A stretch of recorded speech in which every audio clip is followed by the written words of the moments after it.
Doctor Agarwal's கண் மருத்துவமனை இலவச கண் பரிசோதனையை வழங்குகிறது. Book appointment now.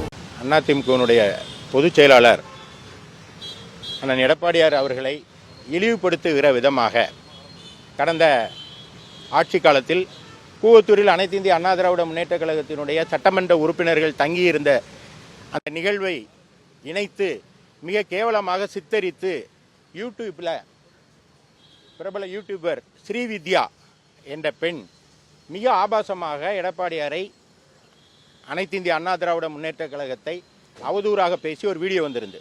அந்த சமயத்தில் ஏவி ராஜு என்று ஒருவர் இதுபோன்று ஒரு நடிகை இணைத்து இதுபோன்று அவதூறாக ஒரு பதிவையும் செய்திருந்தார். அது ஏற்கனவே சென்னை உயர்நீதிமன்றத்தில் வழக்கு தொடர்ந்து அந்த வழக்கு நடைபெற்று வருகிறது.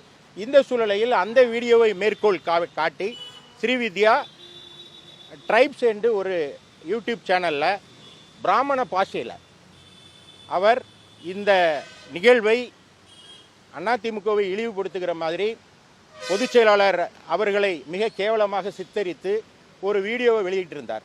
இது தொடர்பாக உடனடியாக நடவடிக்கை எடுக்க வேண்டும் என்று இந்த வீடியோ வெளியானது 21/2/2024 கிட்டத்தட்ட 1.5 வருஷத்துக்கு மேலே ஆச்சு. உடனடியாக சென்னை தலைமை கமிஷனர் அலுவலகத்தில் இருக்கிற சைபர் கிரைமில் ஒரு கம்ப்ளைண்ட் கொடுத்தோம், போலீஸில் ஒரு கம்ப்ளைண்ட் கொடுத்தோம். உடனே தான் நடவடிக்கை எடுத்துருவாங்கல்ல நம்ம போலீஸு. இதுவரை நடவடிக்கை எடுக்கவில்லை. இவ்வாறு நடவடிக்கை எடுக்கவில்லைன்னா என்ன சட்டம் அப்படின்னா நீதிமன்றத்தில் வழக்கு தொடரலாம். அதுபோல் நீதிமன்றத்தில் அனைத்து இந்திய அண்ணா திராவிட முன்னேற்ற கழகத்தினுடைய வழக்கறிஞர் பிரிவு சார்பில் எங்களுடைய துணை செயலாளர் தமிழ்ச்செல்வன் அவர் மூலமாக ஒரு மனுவை தாக்கல் செய்தோம். அந்த வழக்கில் சம்மன் அனுப்பப்பட்டிருக்கிறது. சம்மன் அனுப்பப்பட்டு தற்போது அந்த சம்மனில் இன்றைக்கு ஆஜராகிருக்கிறார். இனி இந்த வழக்கு விசாரணை தொடரும். இதன் மூலமாக என்ன செய்தி சொல்ல வரேன்னா, சட்டம்தான் பெரிது.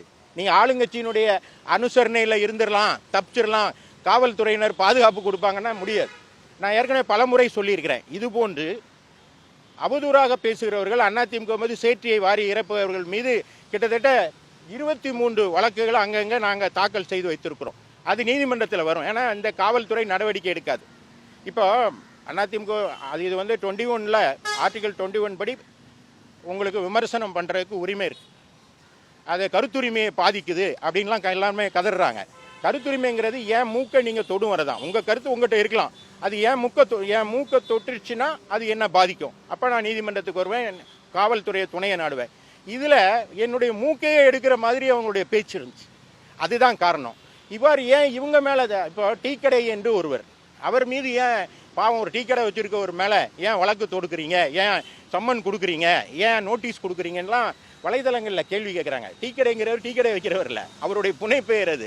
அவர் ஒரு கல்லூரியினுடைய பேராசிரியர். இப்பாறு ஒரு பக்கம் பேராசிரியர், இன்னொரு பக்கம் இரவில் ராபின்ஹுட்லாம் இருப்பாங்க பாருங்கள். அதே மாதிரி கருத்து சொல்கிறோன்னுங்கிற பேரில் எதிர்கட்சிக்கு எதிராக எதிர்கட்சியினுடைய நற்புகளை குலைக்க வேண்டும் என்பதற்காக ஆளுங்கட்சி துணையோடு இதே மாதிரி நிறைய பேர் டிவியில் பேசுகிறாங்க, கருத்து தெரிவிக்கிறாங்க, கட்டுரை எழுதுகிறாங்க.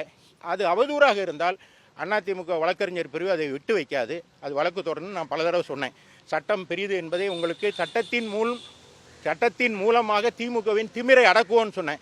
இப்போ சம்மன் வந்திருக்கு. இது போன்று வரிசை கேட்டு வரும், ஒவ்வொரு சம்மனாக வரும். நாங்கள் நீதிமன்றத்தின் துணையோடு இந்த வசவாளர்களை அவதூறு பேசுகிறவர்களுடைய வாயை அடைப்போம். இல்லை, அவங்களுக்கு இன்றைக்கி தான் காப்பீஸ் கொடுத்துருக்காங்க. உங்கள் மேலே வழக்கு போட்டிருக்காங்க அப்படின்னு சொல்லி அந்த புகார் காப்பியை வாங்கிட்டு போயிருக்காங்க. இனி அவங்க சட்ட ரீதியாக அவங்களுக்கு நிறைய வாய்ப்புகள் இருக்குது. அவங்க சொல்லுவாங்க, சட்ட ரீதியாக அதை எதிர்கொள்ளட்டும், அதை நாங்கள் தடுக்கலை. ஆனால் ஆளுங்கட்சி இப்போ ஒரு அமைச்சரை யாராவது பேசினா உடனடியாக நள்ளிரவில் போய் தூக்கிட்டு வர்ற போலீஸு எவ்வளோ கேவலமாக, மிக கேவலமாக ஒரு எதிர்கட்சி தலைவர், அவரும் அரசு தானே, அவருக்கும் தேசிய கொடி இருக்குல்ல, அவரும் கான்ஸ்டியூஷனல் போஸ்ட்டில் தானே இருக்கார். அப்போ இந்த அரசு அவரை அவதூறு எதிர்கட்சி தலைவரும் கான்ஸ்டியூஷனல் போஸ்ட்டில் தான் இருக்கார். அவருக்கு தேசிய கொடி போட்ட வண்டி தான் கொடுத்துருக்காங்க. அவருக்கு அந்த அரசியலமைப்பு சட்ட பாதுகாப்பு இருக்குது. அப்படி இருக்கும்போது அமைச்சருக்கு ஒரு நீதினா எதிர்கட்சி தலைவருக்கு ஒரு நீதியா?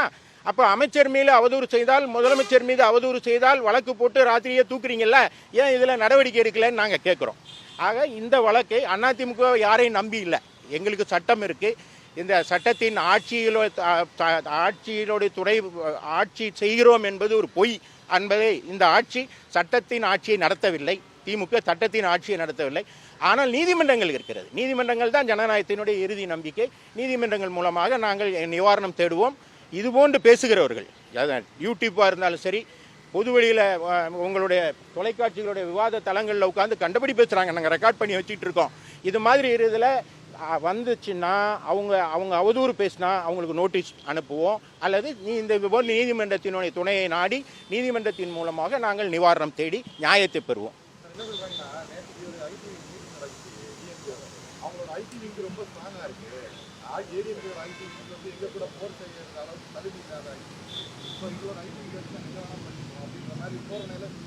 இல்லை, இதான் அது ரவுடித்தனம். அவர் உட்காந்துருக்கிறது அண்ணா அறிவாலயம், அங்கே உட்காந்து பேசுகிறாரு. அண்ணா என்ன சொன்னார்? அதாவது வாரிசுரிமைங்கிறது ஜனநாயகத்தில் வாரிசு அரசியல் என்பது காட்டு ராஜாங்கம்னு சொன்னவர் அறிஞர் அண்ணா. போய் படிக்க சொல்லுங்கள். ஆனால் அண்ணா அறிவாலயத்தில் உட்கார்ந்துருக்க தலைவர் யார்? கருணாநிதி பையன். அவருக்கு தோழர் அவருடைய பையன் துணை முதல்வர். அவர் கூட சக அமைச்சர் யார்? டிஆர் பாலுடைய சன்னு. அண்ணா அறிவாலயத்தில் உட்காந்து பேசுகிற பேசா? ஆக சாத்தான் தேவாலயத்தில் உட்கார்ந்து வேதம் ஓதுவது போல இது இருக்கிறது. செய்திகளை உடனுக்குடனும் துல்லியமாகவும் தெரிந்து கொள்ள சப்ஸ்கிரைப் பண்ணுங்க.